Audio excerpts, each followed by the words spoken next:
ஓம் சைராம், ஜெய் சைராம். என் அன்பின் பிரியமே, நீ மனம் உடைந்து போகாதே. உன் உடைந்த வாழ்வை அழகான வாழ்வியலாக மாற்றவே உன்னை இறுக கரம் பற்றி நான் காத்துள்ளேன். உடைந்த உன் வாழ்வை மிகப்பெரிய காரியங்களுக்காக தயார்படுத்துகிறேன். என் தங்கமே, நான் உன்னை பரிபூரணமாக்க வந்தேன். உன் பலவீனங்களை நீக்கிவிட்டேன். நீ இனி எந்த சூழலையும் தைரியமாக எதிர்த்து போராடலாம். எங்கும் எப்போதும் எவ்விடத்தும் நான் உனக்கு துணையாக இன்றும் என்றும் இருப்பேன்.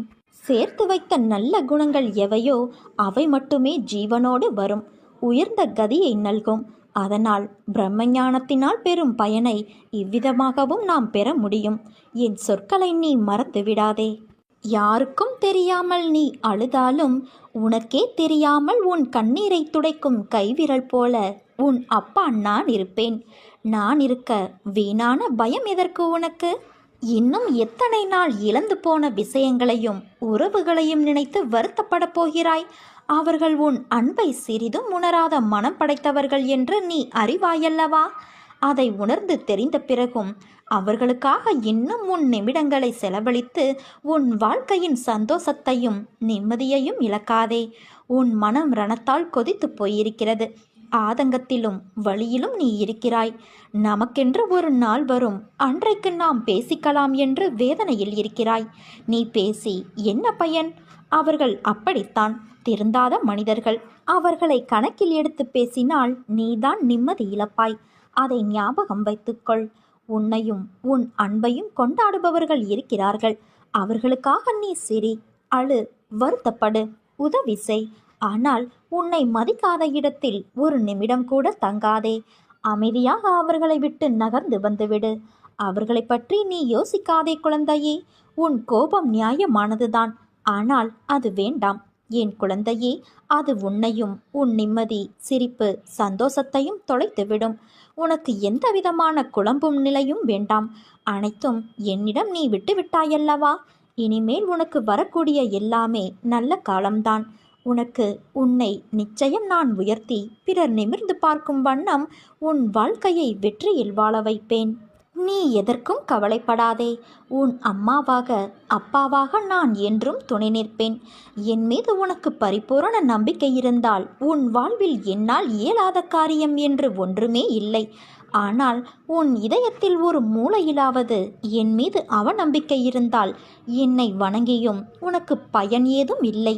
அவசரப்பட்டு செய்யும் செயல்கள் எதுவும் அந்த இலக்கினை சென்று சேர்வது இல்லை. நடந்ததையே நினைத்து கொண்டு இருக்காமல் நடக்கப் போவதை பற்றி யோசி. முயற்சி என்பது ஒரு விதை போல, அதை நினைத்து விதைத்து கொண்டே இருக்க வேண்டும். அதில் சில விதைகள் வளரும், சில விதைகள் மண்ணுக்கு உரமாகிவிடும். இதுதான் உலக நியதி. நடக்கும் விஷயங்கள் எதுவும் நம் கையில் இல்லை என்றாலும் நாம் விடாமுயற்சி செய்து கொண்டே இருந்தோம் என்றால் நாம் கண்டிப்பாக சரியான இலக்கை அடைவோம். அதை அடைவதற்கு அவர்கள் அவர்களுடைய கடமையை செய்வது மட்டுமே நியாயம். பிரதிபலனை எதிர்பார்க்காமல் செய்யும் கடமை கடவுளை நெருங்குவதற்கான ஒரே வழி. பொறுமையும் நம்பிக்கையும் இருந்தது என்றால் நம் வாழ்க்கையில் எல்லா இன்பமும் நம்மை தேடி நிச்சயம் வரும். பிரச்சனையை பார்த்து பயந்து ஓடாதே. அந்த இறைவனின் மேல் பாரத்தை போடு. வரும் பிரச்சனைகள் எல்லாம் வந்த வழியிலேயே போய்விடும். மனதில் தேவையில்லாத எண்ணங்களுக்கு நீ இடம் தராதே. உன் எண்ணங்கள் அனைத்தையும் என்னிடம் செலுத்திவிட்டு உன் கடமைகளை நீ செய். உனக்கான செயல்கள் அனைத்திற்கும் நானே பொறுப்பாவேன். நிலையற்ற இந்த வாழ்க்கையில் உன்னோடு பலர் வருவார் போவார். உயிருக்கு உயிராக பழகுபவர்கள் கூட ஒரு நாள் விலகி செல்வார்கள். ஆனால் நீ எப்படி எந்த சூழ்நிலையிலும் என்னை விட்டு விலக மாட்டாயோ அதே போல நானும் உன் வாழ்வில் இறுதி வரை வருவேன். உன்னை எப்போதும் வழி நடத்துவேன். உன்னுடைய எந்த கவலையாக இருந்தாலும் அதை நீ என்னிடம் பகிரும்போது உன் மனம் கொஞ்சம் அமைதியடைகிறது.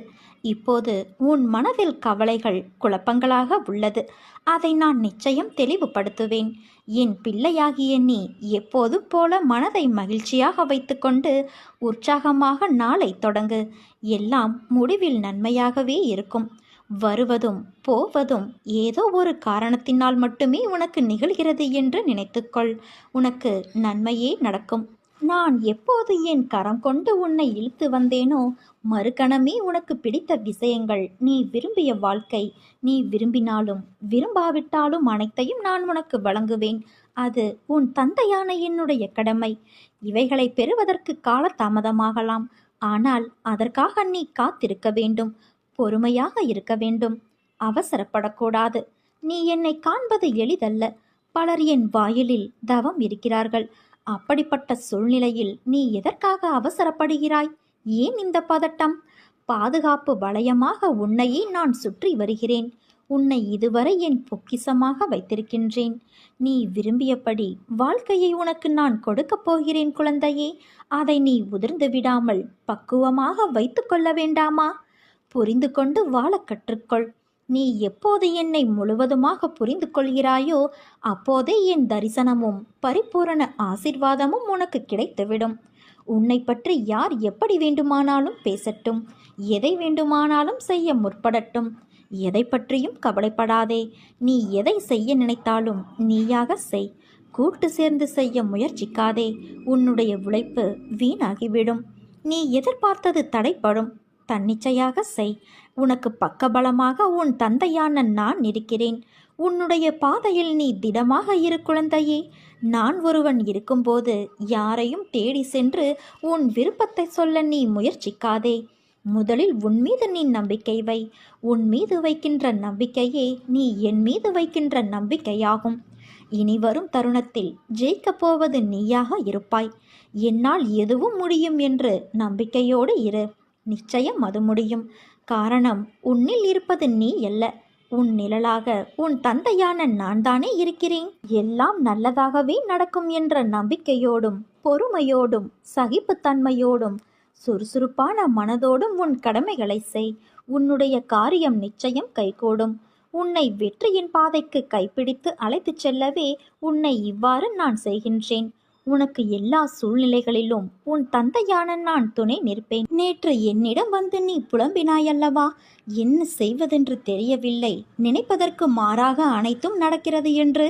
கவலைப்படாதே, உன் இல்லத்தில் மகிழ்ச்சி பெருகும்.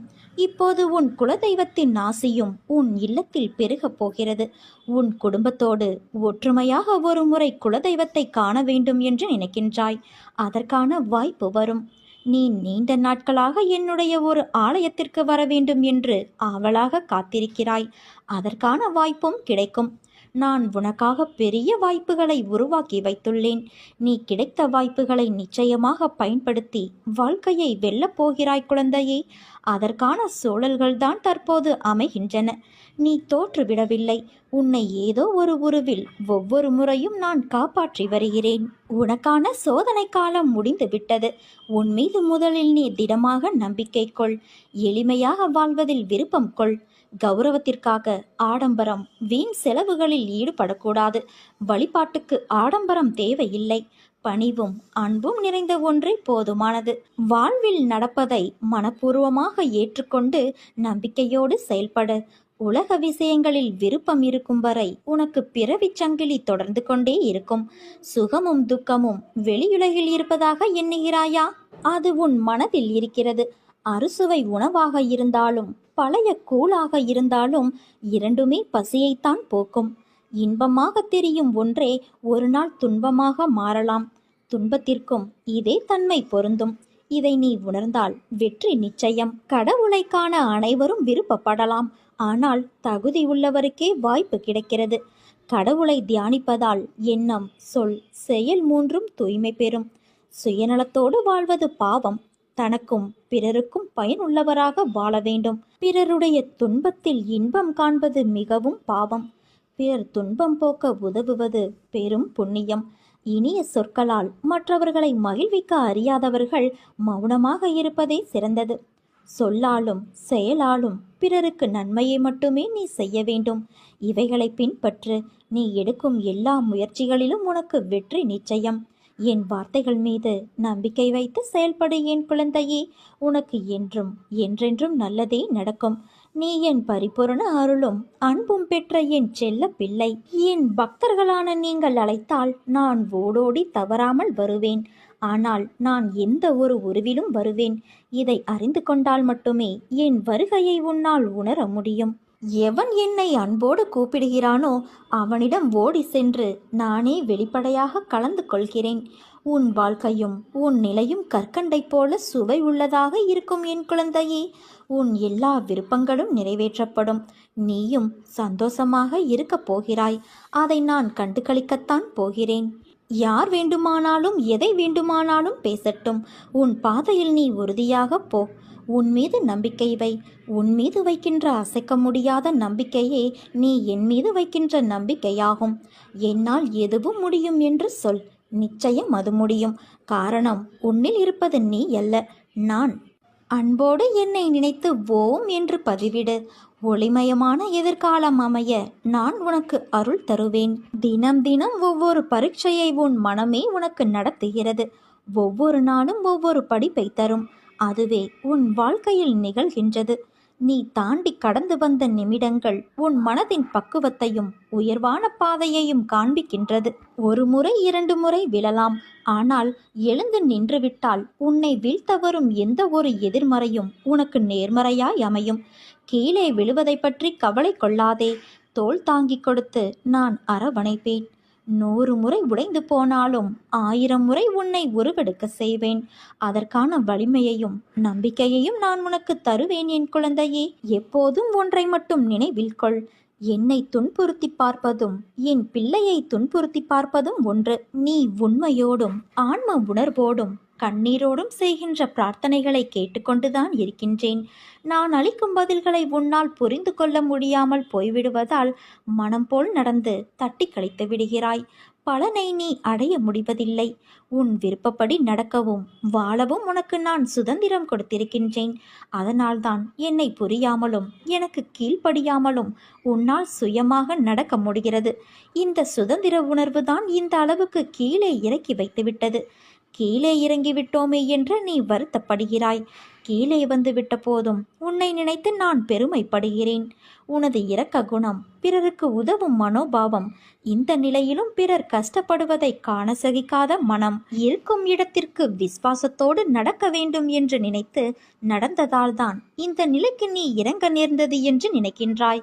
கெட்டவர்களும் கெடுமதி உள்ளவர்களும் நன்றாக இருக்கும்போது நல்லவர்களான நாங்கள் மட்டும் ஏன் கஷ்டப்பட வேண்டும்? கஷ்டத்தை மட்டும் ஏன் கடவுள் எங்களுக்கு தர வேண்டும் என நினைக்கின்றாய்? உன்னை போல நல்லவர்களும் இப்படித்தான் புலம்புகிறார்கள். நல்லவர்கள் புலம்புவது தொடர்கதைதான். நான் உன்னிடம் பிரத்யட்சமாக விளங்க வேண்டும் என்றால் நீ கஷ்டப்பட்டுத்தான் ஆக வேண்டும் குழந்தையே. ஏனென்றால் நான் நல்லவர்கள் மனதில் மட்டுமே வாழ முடியும். இப்படி உன்னை கஷ்டப்படுத்தி வாழ்வதால் என்ன பலன் என்று நீ நினைக்கலாம். நான் உன்னை பக்குவப்படுத்த உனக்கு வரப்பிரசாதமாக கொடுத்திருக்கின்றேன். உன்னுடைய தகுதிக்கும் தாங்கும் சக்திக்கும் ஏற்பத்தான் நான் கஷ்டத்தை தருகிறேன். இதை உன்னால் சமாளிக்க முடியும் என்று தெரிந்த பிறகே கஷ்டம் வருகிறது. இப்போது நீ வேகமாக செயல்பட வேண்டும் குழந்தையே. நிறைய சிந்தனை செய்ய வேண்டும். இதன் மூலம் இப்போதுள்ள நிலையை விட பல மடங்கு உயர்வடைய வேண்டும் என்பதற்காகவே இதை உனக்கு நான் கொடுத்தேன். இதோ இருள் நீங்கி பிரம்ம முகூர்த்தம் ஆரம்பமாகிவிட்டது. அப்படியே உனது கஷ்டங்களும் பிரச்சனைகளும் முடிந்து போகும். எல்லா துன்பங்களும் விலகி புத்துணர்வோடு நீ இருக்கப் போகிறாய். சோர்ந்து போகாதே, தைரியமாக இரு. இதோ நான் உன்னோடு கூடவே இருக்கிறேன். எவன் என்னை அன்போடு கூப்பிடுகிறானோ அவனிடம் ஓடி சென்று நானே வெளிப்படையாக கலந்து கொள்கிறேன். உன் வாழ்க்கையும் உன் நிலையும் கற்கண்டை போல சுவை உள்ளதாக இருக்கும். உன் எல்லா விருப்பங்களும் நிறைவேற்றப்படும். நீயும் சந்தோஷமாக இருப்பாய். அன்பு குழந்தையே, ஒரு பொருள் கிடைக்காவிட்டால் இது ஏன் உனக்கு கிடைக்கவில்லை, எதற்காக கிடைக்கவில்லை என்று யோசித்துப்பார்.